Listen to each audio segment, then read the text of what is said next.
Madam, గతంలో జగన్ గారి పరిపాలన ఉన్నప్పుడు ప్రజలు ఎంతో ఇబ్బందులు పడ్డారు, చాలా కష్టాలు పడ్డారు అనేసి కూటమి ప్రభుత్వం అనేది చెప్పడం జరిగింది కదా మేడం, ఎలా చూడొచ్చు అంటారు? అది నిజమే అంటారా? అలా ఏమి ఇబ్బందులు పడ్డారు? ఒక భవన నిర్మాణ కార్మికులకి వాళ్ళకు ఒక పని ఉందా? ఏదన్నా పని చేసుకోవడానికి పని ఉందా?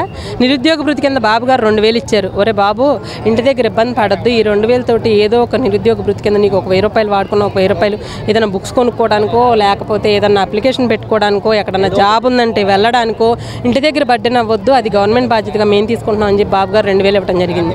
అట్ ది సేమ్ టైం ఇప్పుడు ప్రజెంట్ సిచ్యువేషన్లో 3000 ఇవ్వడం జరుగుతుంది. నువ్వు ఎందుకు 1000 రూపాయలు ఇవ్వలేకపోయావు? అట్లీస్ట్ ఆ 2000 నువ్వు ఎందుకు కవర్ చేయలేకపోయావు? నిరుద్యోగులకి 5000 వాలంటరీ ఉద్యోగాలు మీ పిల్లల్ని పంపిస్తారా? మీ పిల్లల్ని కూడా అదే 5000 ఉద్యోగాలకు చేపించాలిగా, మరి ఎందుకు చేపించరు? గతంలో కూడా చేస్తానని చెప్పావు.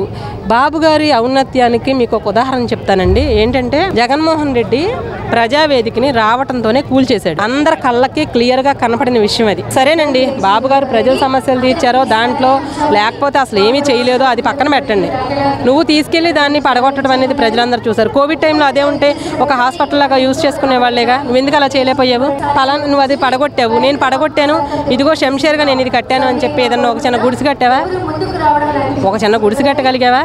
ఏం కట్టగలిగా నువ్వు? ఇంకా ప్రజలు ఇబ్బంది పడ్డారేంటి? ఎలా ఇబ్బంది పడతారు? ఏ రకంగా ప్రజలు ఇబ్బంది పడతారు? ఇబ్బందులు పడింది నీ గవర్నమెంట్లో.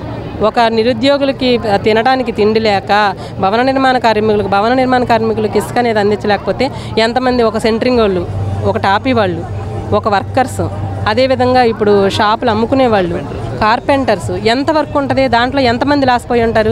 ఆ మాత్రం తెలియదా? నేను ఒకటి చెప్తాను వినండి. రాజకీయం తెలిసిన వాళ్ళతో మాట్లాడాలి, తెలియని వాళ్ళతో మాట్లాడాలి. కానీ అసలు రాజకీయమే తెలియనివాడితో, అసలు ప్రజల సమస్యలు అంటే తెలియనివాడితో ఆర్గ్యూ చేయడం అనవసరం, మాట్లాడతాం టైం వేస్ట్. గతంలో కూడా ఎలాంటి ప్రెస్ మీట్లు కూడా పెట్టలేదు జగన్ గారు, ఎలా చూడవచ్చు మేడం? సీఎం సీట్లో కూర్చోవడం తప్పనిచ్చి ఏ రోజునన్నా ఒక ప్రెస్ మీట్ పెట్టడం కానీ, ఒక శ్వేతపత్రం విడుదల చేయడం కానీ, లేకపోతే మేము దానికి పలానా నిధులు తీసుకొచ్చామని కానీ, పలానా నిధులు ఖర్చు పెట్టామని కానీ, నేను ప్రత్యేక హోదా మెడల్ నుంచి తీసుకొస్తానన్నాడు. ఎవడ మెడల్ ఉంచావు? నువ్వు వెళ్ళి మోడీ కాళ్ళ దగ్గర నీ మెడలో ఉంచావు అంతే తప్ప నువ్వు ఎవరి మెడలో వంచలా. ఆ విషయం ఆల్రెడీ నువ్వు చెప్పుకుంటాకైనా నీకు లేదేమో కానీ వినే ప్రజలందరికీ ఆల్రెడీ ఉంది. గతంలో జగన్ గారు పాదయాత్ర చేసేటప్పుడు నేను రాగానే మద్య నిషేధం చేస్తా అని చెప్పేసి గట్టిగా చెప్పాడు. అలాంటిది ఇప్పుడు అదే మద్యాన్ని అంతగా లేదు, కరెక్టే చెప్పాడు. తను ఏం చెప్పాడంటే మద్య నిషేధం చేస్తానని చెప్పి, ప్రజలకు పనికొచ్చే మద్యాన్ని నిషేధం చేస్తానని చెప్పి అదే చేశాడు. ఎలా అయితే ప్రజలు నాశనం అవుతారో, ఇళ్లల్లో ఏదైతే వాళ్ళు ఇబ్బంది పడతారో అనేది చూసి పాపం చాలా కష్టపడి పేర్లు కొత్తగా క్రియేట్ చేసి, నేను క్యాపిటల్ కట్టలేనాడు కాబట్టి ఏపీ క్యాపిటల్ అని చెప్పేసి దానికి ఏపీ క్యాపిటల్ అని స్పెషల్ స్టేటస్ ఒకటి ఆయన ఏం చేయాలనుకున్నాడు అవన్నీ మద్యం పాలసీలో పాపం కొత్త బ్రాండ్ల పేర్లు తీసుకొచ్చి చాలా కష్టపడి చేశాడు. అయిందా? అంతేగాని పాపం ఆయన మాట తప్పలా. జగన్మోహన్ రెడ్డి గారు ఏం చేశారంటే ఆయన ఏం చేయలేడు అన్నీ చెప్పేశాడు ముందే.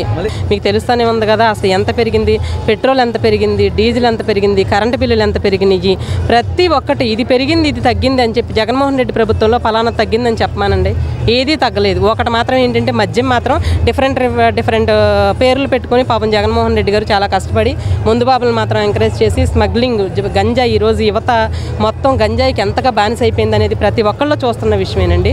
ఇలాంటి సిచ్యువేషన్లో కేవలం మన దశ మార్చగలిగి పేద ప్రజల్ని, ఏదైతే పేద ప్రజలు అవ్వచ్చు, చదువుకున్న పిల్లలు అవ్వచ్చు, చిన్నపిల్లలు అవ్వచ్చు, వాళ్ళకి రేపటి ఫ్యూచర్ ఏంటి అనేది మాత్రం ఒక్క చంద్రబాబు నాయుడు గారి వల్లే అవుతుంది.